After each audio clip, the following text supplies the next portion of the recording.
La situation sanitaire de les dernières années ne nous avait pas permis de tenir des fêtes telles que on peut enfin recommencer et se rassembler tous ensemble afin de débattre, de discuter, de confronter les idées diverses. Je tiens à remercier d'ailleurs certains de nos partenaires qui sont présents aujourd'hui. Paul Roche, je ne le vois plus. Excuse-moi, Paul, on était là. Paul Roche du Parti Socialiste. Nous avons la camarade voilà, Sophie Marcoussi qui est venue nous rejoindre. Hervé Rib, GDR, GDS, voilà. J'en oublie certainement, ils m'excuseront. Je tiens à remercier aussi particulièrement la présence d'Annabelle Rély, notre élu communiste à la région, qui a mené une très belle campagne électorale et qui nous a permis d'augmenter la force de notre groupe au sein du conseil départemental, régional, pardon. Bien, alors je vais pas commettre la même erreur avec toi, Alain. Alain Bachet, président du groupe communiste à la région. Voilà, cette fois-ci, je ne suis pas trompé. À noter que ces élections nous ont quand même permis de retrouver un groupe communiste à l'Assemblée, cette assemblée, groupe où on n'avait plus d'élus depuis plusieurs années et où on va pouvoir à nouveau peser et être force de proposition dans nos interventions. Je vois également Fabrice Marton qui est là, adjoint à la mairie de Tulle. Je remercie Blandine, notre journaliste de la montagne, qui a fait l'effort de venir nous rencontrer ce matin. C'est quand même pas négligeable. Et bien entendu Alain Guilbert, qui n'a pas voulu venir avec nous à la tribune. Qu'est-ce que vous voulez je crois que maintenant qu'il est arrivé en retraite, il est devenu timide, il n'ose plus. Il doit y avoir quelque chose de ce genre. C'est son style. Donc moi je vais être très court parce que le but de ce rassemblement, c'est surtout qu'on puisse échanger ensemble, partager, et puis que vous puissiez questionner nos invités, qu'on fait l'effort de se déplacer. Alain Bachet, je crois que tu étais parti à 4h30 ce matin des Landes pour pouvoir pour nous faire l'honneur d'être ici. C'est quand même très... On peut le saluer, je crois. Un mot, parce que ça me semble vraiment important, c'est un énorme remerciement à tous les camarades qui ont œuvré depuis 8 jours pour que cette fête puisse avoir lieu. Et croyez-moi, ils méritent largement nos applaudissements, parce que c'est pas le travail qui a manqué. Voilà. Donc là, politiquement, on peut dire 2 mots sur la situation actuelle, ce que traverse notre pays. Situation très compliquée avec cette pandémie qu'on vient de traverser. On en voit a priori enfin le bout, même s'il reste encore beaucoup de difficultés. Pandémie sur lesquelles on aurait pu adopter d'autres méthodes en faisant tomber dans le domaine public le vaccin, et donc permettre une vaccination beaucoup plus rapide, ce qui nous aurait aussi évité de connaître tous les problèmes qu'on a rencontrés avec le pass sanitaire.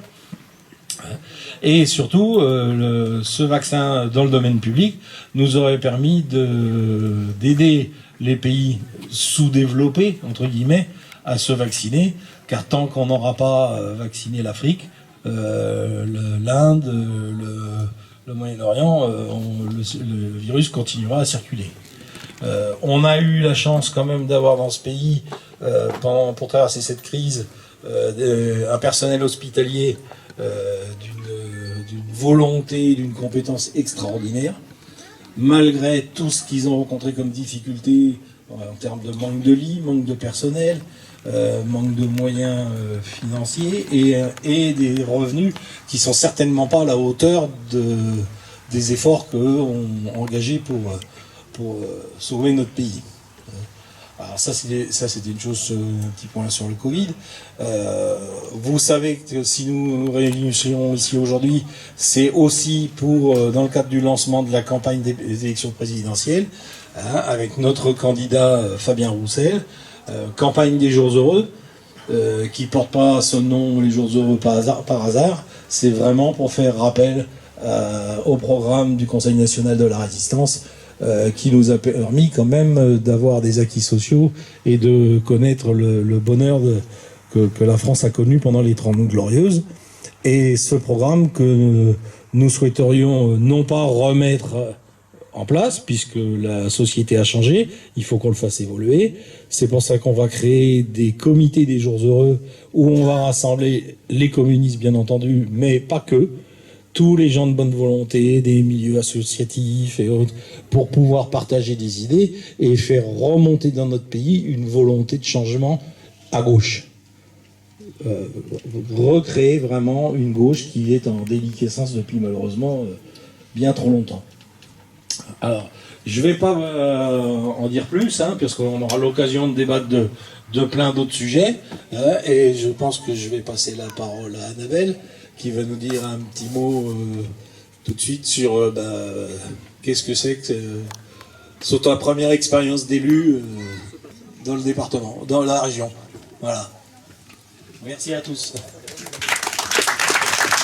On est déçus parce qu'on a tracté avec ceux qui se présentaient aux départementaux.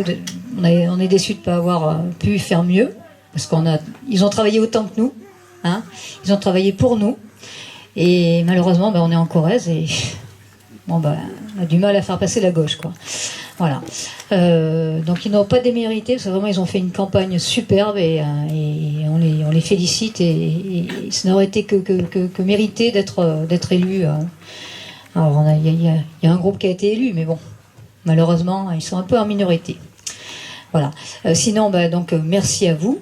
On a commencé cet été, donc ça a été encore un peu léger. Là, ça commence à démarrer très très fort. On a plein de réunions.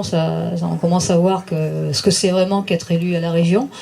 Donc les conseils d'administration des lycées, tout ça se met en place et on n'arrête pas beaucoup, quoi. C'est souvent. Alors heureusement entre guillemets, avec la crise sanitaire, on a mis en place tout ce qui était visioconférence. Ça nous permet de nous déplacer un petit peu moins.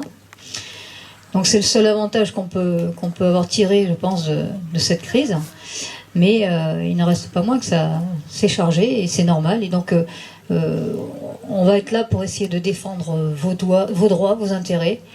Et en espérant être à la hauteur avec Alain et puis les autres élus communistes. Hein. Par rapport à ça, il y a une super équipe, des gens qui sont motivés, impliqués, et tous ensemble, je pense qu'on peut faire du bon travail. Alors bien sûr, on a été élus dans une majorité avec les socialistes, hein, donc on peut pas non plus être opposé à tout. D'ailleurs, si on a accepté, c'est qu'on était d'accord aussi avec le programme, hein. Donc il ne faut pas non plus tourner le dos et cracher dans la soupe. Hein. Mais il n'empêche qu'on sera là quand même pour donner nos différences, les faire entendre et peut-être faire avancer le dialogue. Et le dialogue, il y en a. Pour l'instant, il n'y a pas de souci. On n'est qu'au début, mais j'espère que ça se poursuivra parce que pour l'instant, on est agréablement surpris de la façon dont ça se passe. Lorsqu'on demande certaines choses, on est écouté. Bon, pourvu que ça dure. Voilà. En tout cas, on n'est pas là pour s'opposer à tout va. Ce serait le Rassemblement national, oui. Et d'ailleurs, je vais reprendre, alors je ne sais pas si je vais reprendre dans les mêmes termes, hein, une citation de Madame Diaz, qui, dans son discours d'introduction lors de la première plénière, a dit à M. Rousset qu'il avait réussi au moins une chose, c'est faire rentrer à nouveau les communistes dans l'Assemblée. Ressusciter le Parti communiste. Voilà. Donc apparemment c'était une grosse inquiétude. Donc bon, on verra. Voilà, donc je vais pas rajouter autre chose parce que là on est au tout début et puis on attend, on a les premières... Mes compétences. Alors, je suis dans la commission eau, littoral, voilà, enfin, pas du tout le sport, hein, donc Voilà, mais c'est pas grave. Ça veut pas dire qu'on peut pas donner ses idées et intervenir. Voilà. Donc, en gros, c'est tout, je pense. C'est bien. Voilà.